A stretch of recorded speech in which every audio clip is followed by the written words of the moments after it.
मुरादाबाद के civil line इलाके में आज उस समय हड़कंप मच गया जब श्रम विभाग की बिल्डिंग की तीसरी मंजिल पर एक युवक चढ़ गया और वहां से कूदने की धमकी देनी शुरू कर दी, जिस पर सूचना पर थाना पुलिस के साथ साथ फायर ब्रिगेड की टीम भी मौके पर पहुंच गई। लेकिन बचाव टीम के आते ही बिल्डिंग पर चढ़े युवक ने कूदने की धमकी देते हुए गाड़ी को बाहर ही रोकने की चेतावनी दे डाली। पुलिस और स्थानीय लोग उसे नीचे उतरने के लिए कहते रहे, लेकिन उसने श्रम विभाग की बिल्डिंग पर चढ़े हुए कहा कि उसका नाम लोकेश है और विभाग के दुष्यंत नाम किसी कर्मचारी अधिकारी पर घूस मांगने का गंभीर आरोप लगाते हुए कहा कि उसे पिछले कई महीनों से घूस लेने के नाम पर प्रताड़ित किया जा रहा है। उसके आवेदन पत्र को जानबूझकर निरस्त किया गया था और फिर से उसे परेशान किया जा रहा है, जिससे आहत होकर वो आज बिल्डिंग की छत पर चढ़ा है। लगभग 1.5 घंटे तक चले हैं इस हाई प्रोफाइल ड्रामे पर उस समय विराम लगा जब विश्राम विभाग उप श्रमायुक्त दीप्तिमान भट्ट ने पीड़ित से नीचे उतरने की अपील की और आज ही उसका काम कराने का वादा भी किया। उसके बाद बड़ी मुश्किल से पुलिस की सहायता से उसे नीचे उतारा जा सका,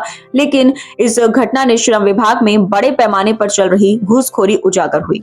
पीड़ित लोकेश ने जानकारी देते हुए बताया कि श्रम कार्ड धारण की पत्नी बच्चा होने पर मिलने वाली आर्थिक सहायता के लिए 2 बार आवेदन कर चुका है, लेकिन इसके लिए उससे घूस मांगी जा रही है। सरकार कुल 25,000 की आर्थिक सहायता करती है। क्या मामला है आज आप? मामला सर ये है, मैंने मातृत्व एवं शिशु बालिका मदद योजना में आवेदन किया था। एक तो किया था मैंने कम से कम 2 साल पहले, तब भी मैंने रिश्वत की खातिर इन्हें पैसे नहीं दिए, वो भी निरस्तीकरण कर दिया। पता ना कलम तो इन लोगों के हाथ में, जो ये कहेंगे वो करेंगे, ठीक है। और मैंने फिर छोटे लड़के का किया, जब भी मुझसे आधे पैसे की मांग की गई कि आधे पैसे दो। सरकार जब हमें योजना देती है तो हम आधे पैसे क्यों दें, चाहे हमें कुछ भी करना पड़ जाए, हम आधे पैसे नहीं देंगे। मैंने कसम खा ली थी कि मैं आधे पैसे नहीं दूंगा, चाहे मुझे कुछ भी करना पड़ जाए। उन लोगों ने बहुत मजाक उड़ाई कि तुझे कुछ नहीं मिलेगा। यहाँ के लोगों ने भी मुझसे कहा कि तुम्हें कुछ नहीं मिलेगा। भाई जब सरकार 10 क्षेत्र चला रही है, काय के लिए चला रही है? मैंने उस पर भी कॉल की, उस पर भी कोई सुनवाई नहीं हुई। बार बार और जन सुनवाई पोर्टल पे मेरी कम से कम 9-10 कंप्लेंट की थी, उस पर भी सुनवाई नहीं हुई। भाई क्या घटिया सरकार है? जो सुनवाई नहीं होती, क्यों नहीं होती सुनवाई? हम मजदूरों को सीधे लाभ नहीं क्यों नहीं दिया जाता? जब ये घुसपैठी हमारे आधे पैसे खा जाते हैं तो कौन मांग रहे थे आधे पैसे? दुष्यंत जी मांग रहे थे दलालों द्वारा। रिकॉर्डिंग है मेरे पास, मैंने अपने सारे प्रपत्र सब सहित जमा कर दिए। और ये हर एप्लीकेशन में यही बोल देते हैं कि हमें कोई प्रपत्र नहीं दिया। और ये मुझे बार मेरा 40 किलोमीटर गांव है अमरोहा के पास, मुझे वहां से बुलाते हैं कि लोकेश ये दे जाओ, कि लोकेश जहां तुम काम करते हो वहां का लिखित दे जाओ, लोकेश तुम जहां ठेकेदार के द्वारा काम किए हो तुम वहां का लिखित दे जाओ। और मैं तभी आया, लेकिन इन्होंने मेरी कोई सुनवाई नहीं की। अच्छा, ये तो ये कह रहे हैं कि अब क्या था, आप बताए ना कि आप क्यों आज ये कदम क्यों उठाना पड़ा तुम्हें? आज कदम मैं ये इसलिए उठा रहा हूँ, लोग जितने भी हम मजदूर हैं हमें डायरेक्ट लाभ दिया जाए और इन घूसखोरों से बचा जाए। तो आप ऊपर छत पे चढ़ गए थे इसके लिए? अगर मेरी मृत्यु होने से सारे मजदूरों को न्याय मिलता है तो मैं वो करने के लिए तैयार हूँ, क्योंकि मेरी जान उनके सामने कुछ नहीं है। अब क्या आश्वासन मिला है तुमको? आश्वासन यही मिला है। आश्वासन क्या, आश्वासन तो कहीं है ही ना। आज आश्वासन है, कल को फिर वही भ्रष्टाचारी है। आश्वासन है कहाँ? तो आपसे आधे पैसों की मांग की थी। किसने की थी? दुष्यंत जी द्वारा। उनके दलाल लगे हुए हैं, जो भी दलाल हैं उनके द्वारा। और मेरे पास रिकॉर्डिंग भी है सर। अरे दुष्यंत कौन है? यहाँ के श्रम अधिकारी हैं। दलाल कौन है इनके? दलालों का मेरे पास नंबर आएंगे।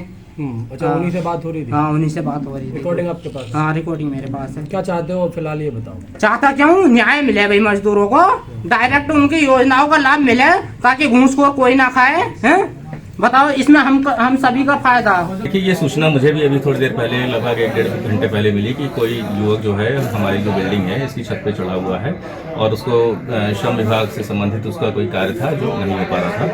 और इस चीज़ की तहकीकात की गई तो ये पाया गया कि इन्होंने अपने इनके जो बेटा पैदा हुआ था और हमारी जो स्कीम्स चलती हैं श्रम विभाग की, उसके तहत कोई आवेदन किया था, लेकिन पात्रता ना होने के कारण इनका आवेदन निरस्त कर दिया गया था।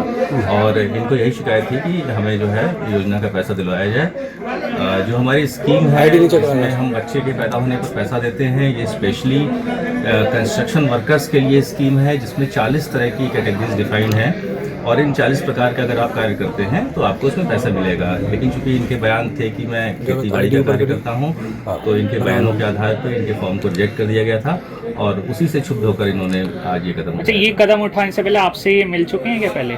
नहीं, ये स्कीम चूंकि हमारे अधीनस्थ अधिकारी देखते हैं, उसमें अथॉरिटी वही हैं, तो ये कभी मुझसे नहीं मिले। और इस बात को मैंने इनसे कहा भी कि अगर आपका काम नहीं हो पा रहा था श्रम विभाग में, तो आपको मुझसे कम से कम एक बार ये कदम उठाने से पहले मिलना चाहिए था, लेकिन ये कभी मुझसे मिले नहीं थे, इसलिए इनकी समस्या का शायद कोई जो समाधान। सर, एक आरोप ये लगाया गया है कि लगातार रिश्वत की मांग की जा रही थी और इसी वजह से उसका 2 बार से जो एप्लीकेशन फॉर्म है वो निरस्त कर नहीं, दिया। देखिए ऐसा है कि अगर इनका हमारे यहाँ कोई पेंडेंसी होती तो इस चीज़ पर विचार किया सकता था, लेकिन चूंकि इनका कोई हमारे यहाँ पेंडेंसी नहीं थी, इनका आवेदन पूर्व में ही रिजेक्ट हो चुका था और इनके बयानों के आधार पर ही हुआ है कि ये खेती बाड़ी करते हैं।